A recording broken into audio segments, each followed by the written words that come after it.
How you doing? This is John, and welcome to John's Long Box. Today we're taking out one of the big guns in my collection. This is Journey into Mystery 83, the first appearance of Thor. So for all intents and purposes, this is Thor number one. You know, the Thor never had a number one. I mean, well, there's volume 2, number one, but the first series of Thor never had a number one. It was Journey into Mystery 83. Little bit of backstory on this. Stan Lee wanted to make a Superman type of hero. He wanted him to fly. So they were joking around in the office that Superman was basically a god. So Stan Lee said, "So then let's make a god." And then they ran down all the names and they decided that Thor was the best god to make into a superhero. So that's pretty much the story. That's why he has the red cape and he has the blue outfit. It really is a Thor rip-off or homage or whatever you want to call it. So another thing, I bought this at a comic convention, and I just bought it. I was happy, put it in my collection. And then a couple of years later, I read that there was a golden record reprint that is identical. And I'm like, oh, I just convinced myself that I had bought the reprint. The reprint is 1/10 the value of the original comic. And I was like, oh, I know it. And at the time, I was living far away from my storage unit, so it just took me a while. It took me almost a year before I got to my storage unit. And my wife knew something was up because I just drove all quiet and everything. I was convinced that I had the reprint. And when we got there, I just went in, looked for the boxes, tore everything, and then I found it. And yes, this is the original. And you know how I know it? The reprint has everything except the 12 cents. The reprint even has the Comics Code Authority, but the reprint couldn't put the 12 cents on it because it came with a record. So if you bought like a 45 and the comic book, and then of course the 45's got the story, and then a lot of people were selling the comic that came with the record as the original. I was like, oh, okay, there we go. So here we go. So this is the original. So look at this. This is a Jack Kirby cover, Stan Lee, Jack Kirby creation, and let's go. I'm being very ginger with this. It's not in the best shape, but it was all I could afford. So here we go. Draw some sexy chicks. Draw the first day. Yeah, if I remember, this was just like it projected the image and you just traced it onto paper. But make sure you get naked chicks to come to your house because that's what it's all about. All right. So here we are. Thor. Wonderful splash page. Thor, the mighty and the stone men from Saturn. The legend has come true. I am, by the will of the gods, I am alive. I am invincible. I am Thor. So here we have in a windy coast of Norway where the frail figure silhouetted against the sky, Dr. Donald Blake, an American vacationing in Europe. And the doctor turns and leaves the site. He doesn't see the strange alien spaceship which silently lands behind him. So it starts with the alien invasion.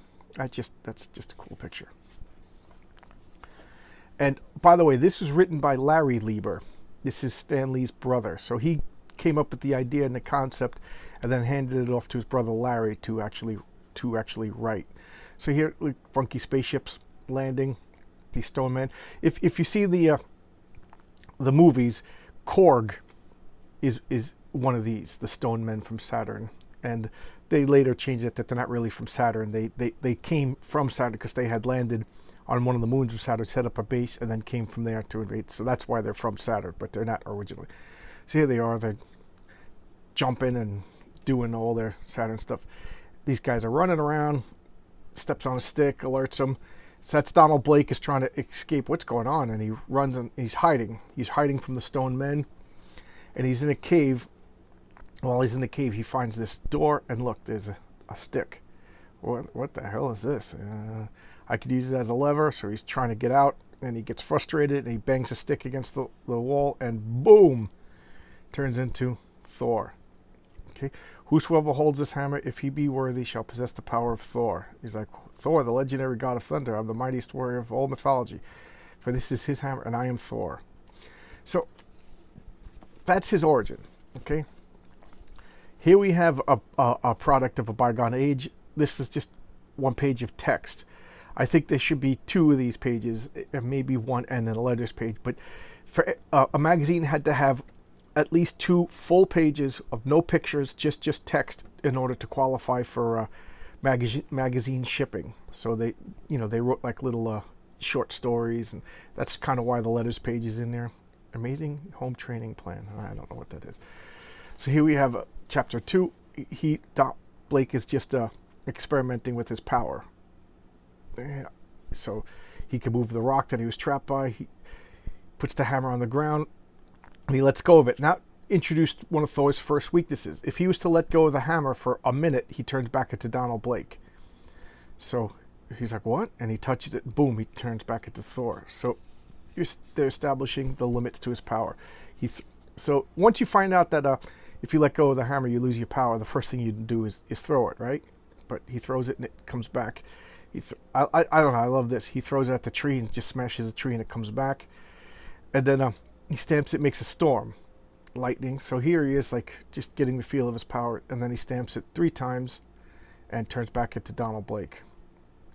So, of course, the stone men are terrorizing, because that's what all space aliens do.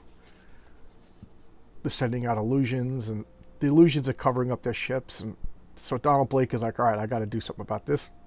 He turns into Thor. And what he does is he whirls the hammer around and then throws it. He lets go for a split second and then grabs the handle, and he flies like a rocket. So he doesn't really fly so much as throws and his momentum carry, but that's godlike violation of physics. So here he is spinning the hammer around, fighting, thud, thud, thud. They put a thing, he's bending the bars as if he's cardboard. At the time, he was supposed to be the strongest of all of Marvel's heroes. Throws the hammer. Goofy robot comes out. He just smashes it. So they're just establishing how powerful he is. Just smashes the hell out of everything. The stone men of Saturn are like, if this is what the Earthmen are like, we got to get out of here. And he warned them, get out of here. Bangs the staff, and then just, what's going on? I don't know. Just some guy with a cane, So he's just walking away, whistling. I love this. The misspelled Thor. Editor's note, Thor. Okay. And that's the first appearance of Thor. That's his whole story. And the perfect crime.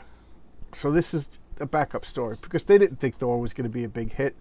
So the other half of the comic is this. And to be honest, I don't remember. I know I read it. So, okay, here's the other page of text at the end. That was so they could get the magazine rates. Oh, a third story.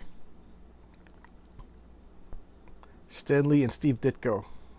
Steve Ditko went on to, or already did, I'm getting the time mixed up, of Spider-Man and Doctor Strange. I love this. Okay, I skipped a page. Doesn't really matter. Okay, the line. Learn to dance. Get the He-Man muscle. When you'll be able to carry other men. Goofs and gags. And here's the back. Boys, men, and women. You just know 20 people. You can make at least $50 more in your spare time. Okay, so Stan Lee and Jack Kirby, I don't think they planned ahead. This was just kind of like, hey, make this character, see what happens. And I firmly believe that they just came up with that goofball origin because they didn't really expect it to go too far or whatever. And that was it. That was supposed to be Donald Blake gets the power of Thor. And then I think it was Jack Kirby just started tying it into mythology and making all that wonderful stuff that we know today. Because Stan Lee just handed it off to his brother. So that shows you how much...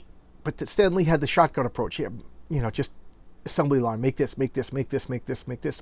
And it's not a bad thing, because look how much stuff that Stan Lee created. But he also has a lot of stuff that didn't work out. I mean, it's a lot of stuff just flopped. But that's the way it is. Stan Lee was very... matter of fact, okay, this worked, this didn't work, this worked, this didn't work. And Jack Kirby was kind of like the sandpaper. He just took it and smoothed it and polished it till we have the character that we know and love today. So let me restate that. I don't think he was made as a Superman ripoff. Not too much thought was put in, passed off to his brother, and then Jack Kirby redefined him and made him this great mythological character. And pretty much a defining cornerstone in the Marvel pantheon and mythology and whatever you want to call it, the Marvel universe. To the point where, look at the movies. Everybody loves the Thor movies. I even love the second one, though not people don't particularly like. But there you go. That's Journey into Mystery. Not a lot to say because the first story isn't really worth talking about other than it's his first story. I think it's more interesting that I went nuts for a couple of years thinking I bought a reprint, a valueless reprint. But there you go. It's another one of the cornerstones of my collection. Maybe I should do a Black Widow comic versus the movie. All right? Let me know if you want to see some Black Widow. All right, thanks a lot. I got to get ready for work because my work schedule has changed to the evenings. And I'll see you. Have a good weekend. Thanks for watching. Thanks for giving me your time. I really appreciate it. It's really nice of you guys. And please try to get somebody else to subscribe. That would just help me. It looks like I'm flatlining. I'd like to make it to 100. All right, bye-bye.